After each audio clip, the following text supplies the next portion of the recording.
Hello people, what's going on? Welcome back to the channel. This is Sorin and today we're going to discuss about the Waffenträger project Hyperion. Well, as you saw before, I uploaded a video from 2021, a bit of nostalgia over there, and we just received some news. So, starting off with September 25th, that is a Monday, all the way through out October 9th, actually October 8th, because the last battles are going to be taking places on October 8th. You're gonna find yourself in a 1 versus 6 situation, playing either the Waffenträger and the minions versus the 4 vehicles. Well, 3 of them were used earlier into 2021, 2022, and so on and so forth. And this time we have a TVP T50 vehicle, which is gonna be brand new with some new abilities. Other than that, there are once again the footlockers, which this time you are gonna guarantee to get some more vehicles like the Kanonen Jagdpanzer T3 Jäger, the Objectus 83, which was a gambling vehicle in the slot machine back in Christmas, and the Jagdtiger prototype, which those 3 vehicles. Actually, there are 2 brand new vehicle and one collector one, I guess. So yeah, there's a bit of content. The new mechanics, the Waffentrager auf 100 is gonna have a brand new ability, the Hyperion, which if the Waffentrager is gonna kill you, they are gonna activate that. Actually, they're gonna get closer to activate that Hyperion, and that Hyperion it's pretty much like thunder that you get hit from the sky.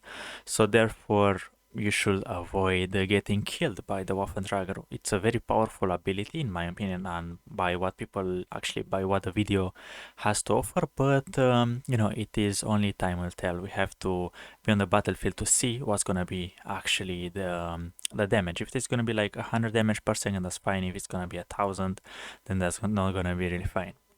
On top of that, the Waffentrager can teleport.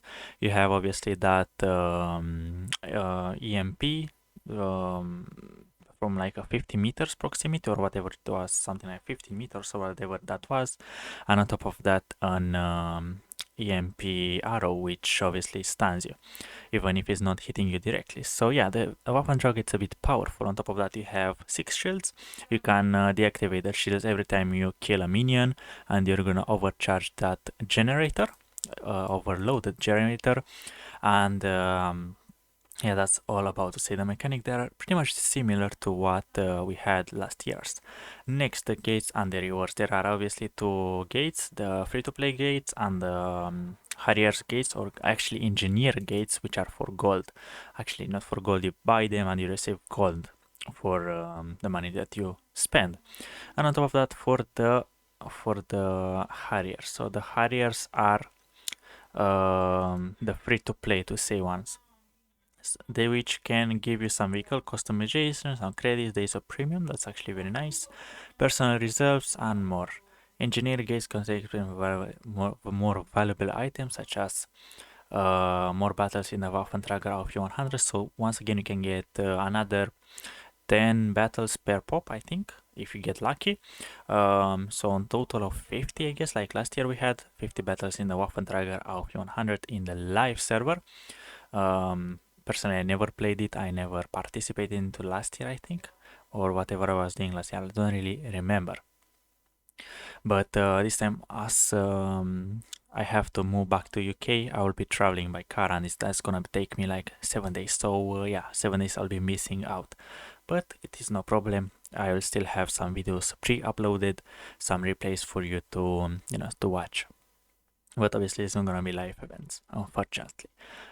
But more on starters. Okay, this thing is gonna be showing us once it's Monday about the rewards, the vehicle reward. There are 12 premium vehicles that you can get through Engineer Gate, and if you open 50 Engineer Gates, there is guaranteed that you can receive 1 vehicle, which means every 50 euro that you spend, or 60 euro, or whatever it is the value of 50 lockers, pretty much you're going to be guaranteed to receive either a tier 9 or a tier 8 premium. What are those premiums? So, for First of all is the CS52 list. That's actually a very good medium tank. It's Polish, and as I saw, I think it's gonna receive an ability to use Poliner. That's gonna be in the update 1.22.1, but that's the only buff that is receiving. So you can now, well, in next patch you can mount a Poliner on the CS52 list. It is a solid medium tank. So therefore, I think it's worth the money if you receive it in 20-30 foot lockers. The Frühstück TVP 100, that's a very good vehicle. I really like the idea that they are having good vehicles. Well, not all of them are good, but competitive vehicle, this one is actually one of the best over here. Really good gun, good mobility, no armor, really good DPM, really good HE shells. And on top of that, the AP pen is 270 on normal rounds, which means you don't really need to fire hit rounds, and the hit rounds have either 330 or 320 meters of hit pen, so it's plenty of penetration to do all those juicy credits. Though the DPS, damage per shot, is a bit low at 250.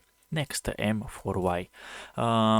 It's worse a Renegade in my opinion, but once again, it's a tier 8 premium. If you don't have the Renegade, then you get the M4Y, that's gonna be fine by you. Obviously, if you have those vehicles, you're not gonna get you're gonna have a higher chance to receive a vehicle that is not in your garage. If you have all of those vehicles in your garage, then you're gonna have a compensation for that, which is once again in gold, and it's good if you ask me.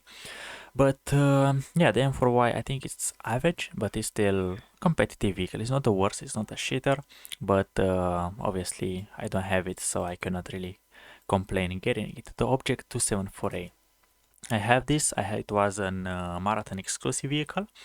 It's arguably it's good, but at the same time it might troll you. The gun has good DPM, has good armor, is slow for a medium tank, and it also has some gun depression, and the gun has really good penetration, both AP and APCR. But obviously we have bad gun handling, so you're gonna miss some shots. The T54 Heavy, this one was available for gold in an auction, which I think it was around 12 or 13,000 gold, so roughly about 50 euros. So it's not the worst vehicle, it's not the best vehicle, it's average in my opinion, but it has a unique alpha damage of 430, and obviously it's tier 9, so you don't need to worry about you know, +2 matchmaking that much.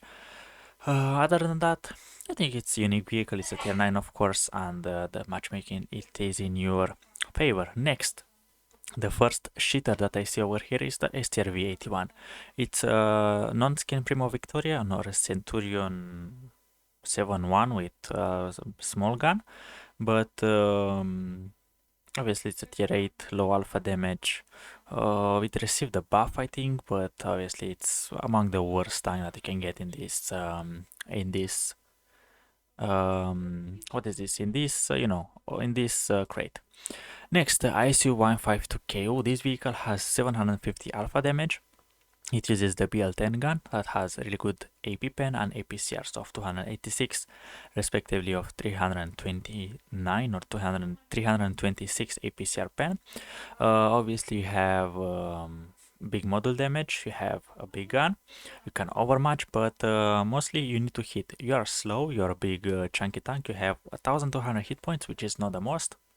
But obviously, if you're gonna punish 3 guys with 750, that's 2000 damage per game, which should make you, with the premium count and boosters, roughly 100,000 credits per game, which is good. But obviously, this tank can have good time and bad times. So once again, this tank, I think it's average.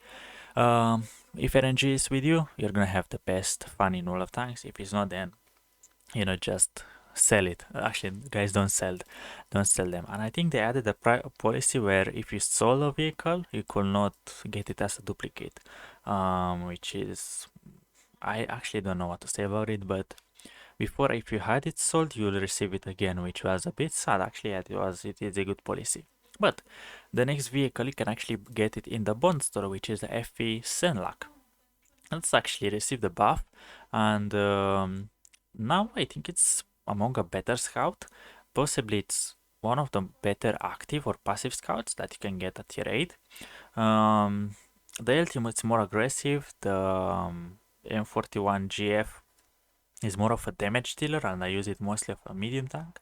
And obviously the LC is just the LC, and the Senlac, sorry for that, with 400 meters, 410 I think they had made it, 410 meters view range base, that is gonna have some naughty numbers for you know, if you're putting the CVS, the coded optics, and like an Excel system, this vehicle is gonna be one of the best scouts on Prohorovka Malinovka if you don't have an ELC even 90 in your team. And the one but not least, the K2. I have this vehicle and I love it for the armor. Sometimes tier 10 are not gonna be able to pen you, and sometimes tier 6 are gonna be able to pen you. The armor is very good, but the turret has that roof which can be overmatched by any 91mm, which is a bit sad, but it is what it is. The gun is very trolly, you don't have the best DPM to fight back, and that's all about to say the K2. It's very mobile, but obviously you have tier 10 armor, so yeah, just find the corner, reverse side script, and you're gonna be good to go. There are gonna be 3 vehicles, which I'm not gonna talk about them. I'm gonna review them all one by one.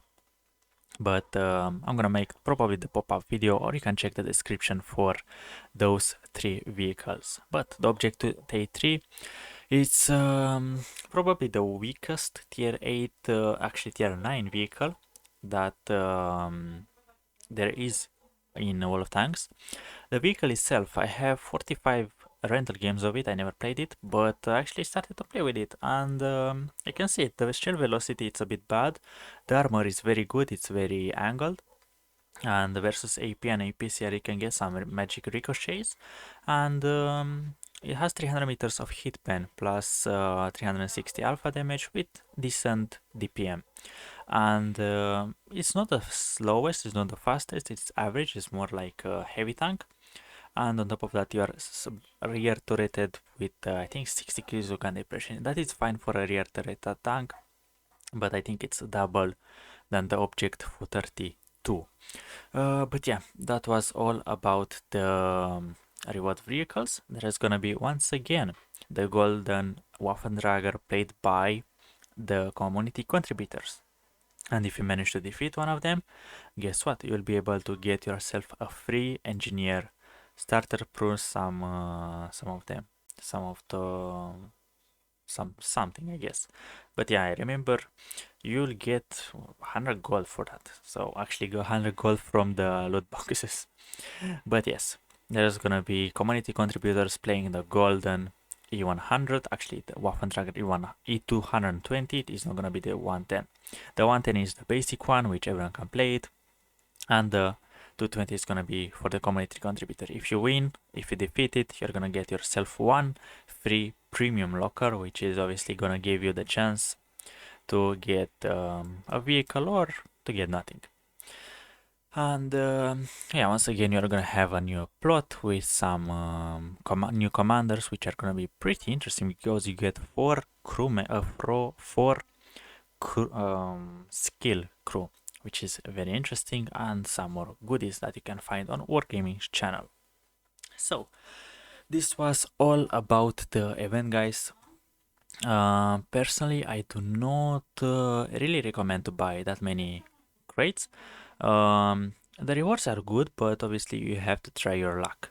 And there is gonna be a chance where you open 5 of them and you get a tank, or either opening 49 and you get nothing, and open 50 and you get a tank that is probably like very bad. But luck might be on your side, and personally I will buy the Christmas loot boxes because those things should have 250 gold, and if you ask me, 250 gold is much better than 100 per pop. So therefore, guys, thank you very much for watching, and I will see you legends in the next one. Bye bye.